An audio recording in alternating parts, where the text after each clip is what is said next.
Hi guys, welcome back to my channel. So today is going to be my 29-30 week pregnancy update. I know it's been a little bit of a time since I've updated you guys on the pregnancy. I know I was doing them kind of every 2 weeks, but then I kind of started falling a little bit behind. I would record them in time, but then by the time I came to uploading and stuff, they were just getting more and more delayed. So I felt like I wanted to take a little bit of a break from it. This way, once I am in the actual stage of recording it, I could get it up for you in the next couple of days. This way it's right on track for when I'm due. I know a few of you have been commenting in the comments section, what's your due date, when are you due, and such like that. I am due May 27th, so that's quickly approaching.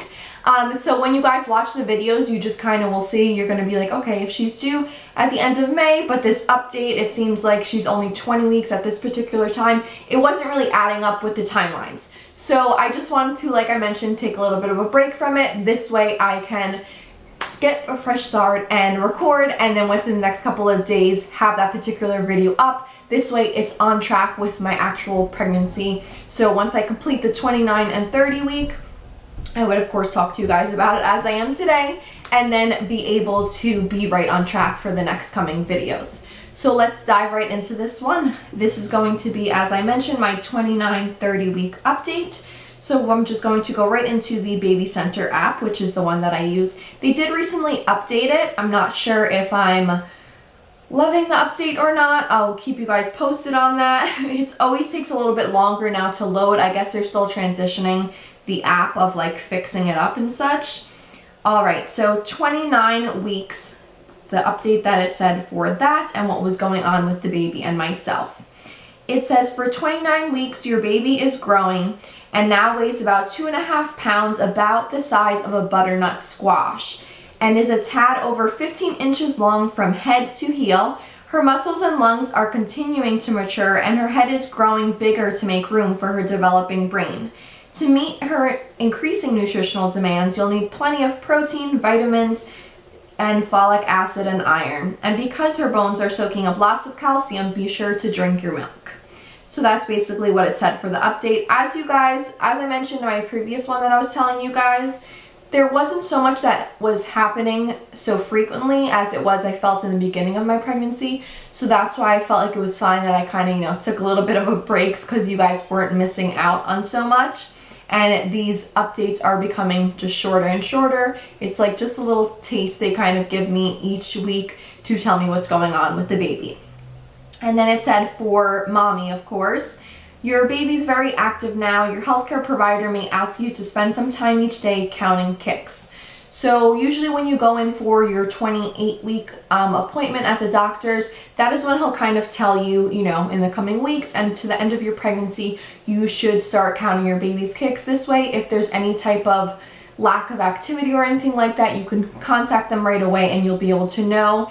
If you feel like your baby most frequently in the morning time does, about 20 kicks in an hour or what have you, you can definitely see if there's a fluctuation in that and be able to notify him. Whereas if you weren't counting the kicks and you just feel like, oh, I felt a flutter or I felt a kick there, and you're not keeping track, if something were to unfortunately, be wrong, you wouldn't be so in tune and knowing that something, of course, is different with the baby. So that was recommended to me, and it said you may need a non-stress test or biophysical profile. I guess that's basically if you, if you're going through a lot of stress, working and everything like that, then your doctor may do that. Mine didn't suggest that to me, and I haven't, had to do any of that. And then it just finishes off by saying heartburn and constipation may take center stage now. I will say that I have been experiencing heartburn. I never had any of that in my life, so I didn't know what to expect. People would always tell me, kind of like the old wives' tale, oh, if your baby's gonna have a lot of hair, then you're going to be having a lot of heartburn and such. And I was just like, fingers crossed I don't get any heartburn, because I don't know what it was like, so I was a little bit fearful, because some people say, oh, it's the worst, you feel horrible and such. But luckily for me, I've been getting it, but it hasn't been anything too severe. It kind of feels like if you have, I want to explain it in a way like you have like a sore throat and you get like a little bit of burning sensation in your esophagus.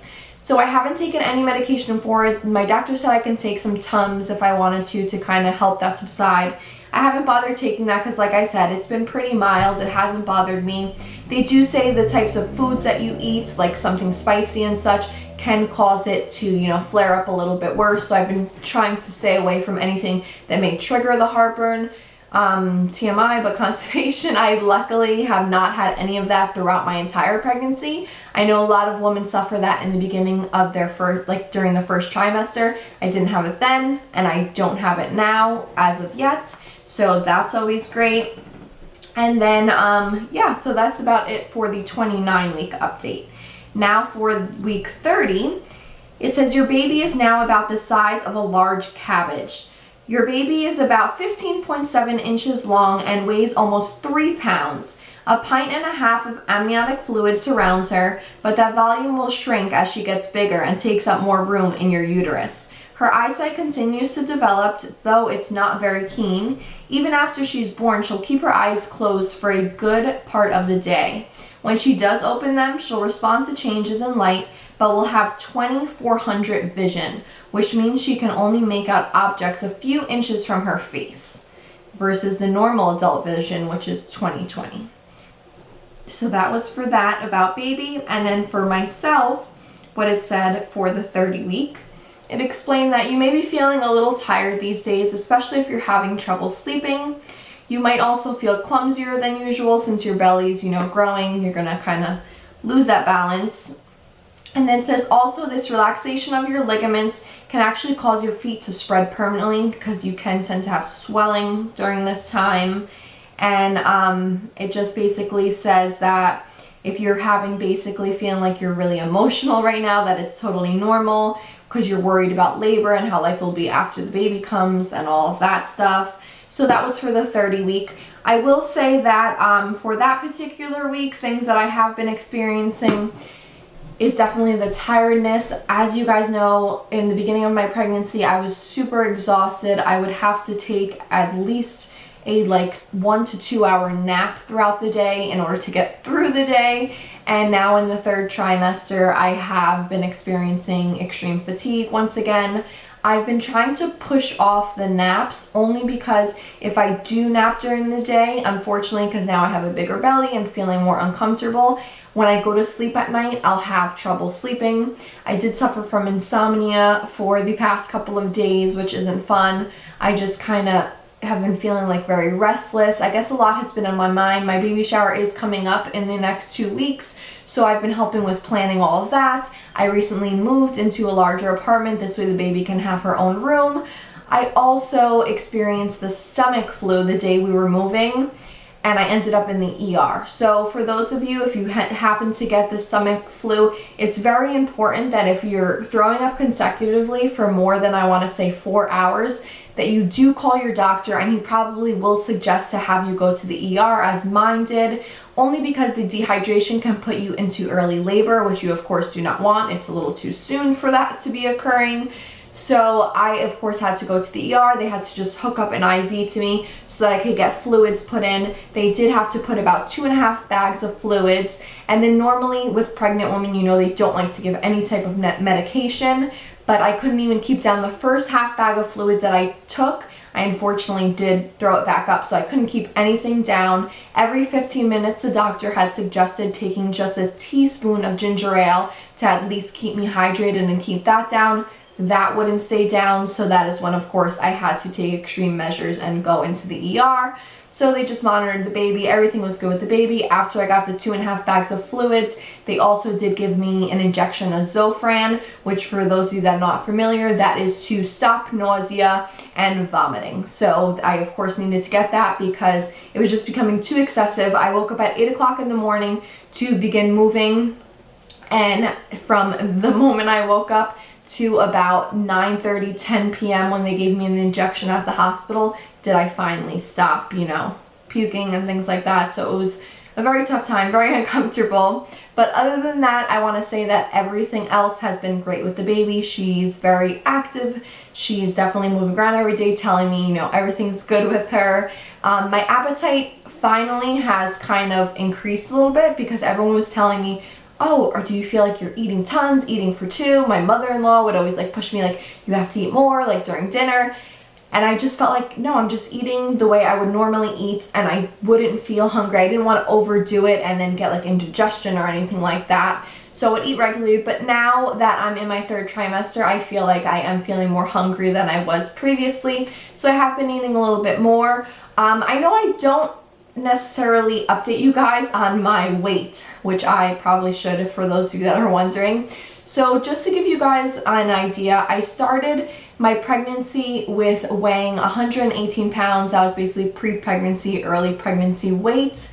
And now that I am in my 30 weeks of pregnancy, I now weigh 142 pounds. So I'm definitely on track. They say you should gain anywhere from 25 to 35 pounds throughout your pregnancy. That's considered healthy and totally normal for what a woman should gain throughout her pregnancy. Of course, depending on your body, your child, that can fluctuate. So just basically ask your doctor when he goes and weighs you in. If something is out of the norm, he of course will tell you. Before, when I felt like I wasn't gaining so much weight, I did ask him how that was. He said I'm totally on track.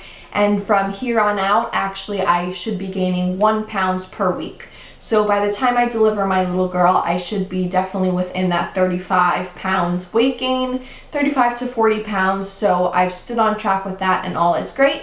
So I think that's everything I had to update you guys on. This one was a little bit longer than the others, only because, like I mentioned, I was away for a little bit. So I just wanted to update you guys a few more things than I normally would. And then if there's anything else that I kind of leave out or that you guys would like to see in the coming weeks, since we are closely approaching, if you guys want to see like a what's in my hospital bag video, if you guys have just questions in general that I didn't answer, just go ahead and leave it down below. I'll be sure to get back to you on that. And without further ado, we'll finish off with the bump date. So there we go. So this is just what my belly looks like now from the side. It's definitely gotten a lot bigger since the last time you guys saw me. This is what she looks like from the front. And then just an angle on this side. So that's everything I had to update you guys on.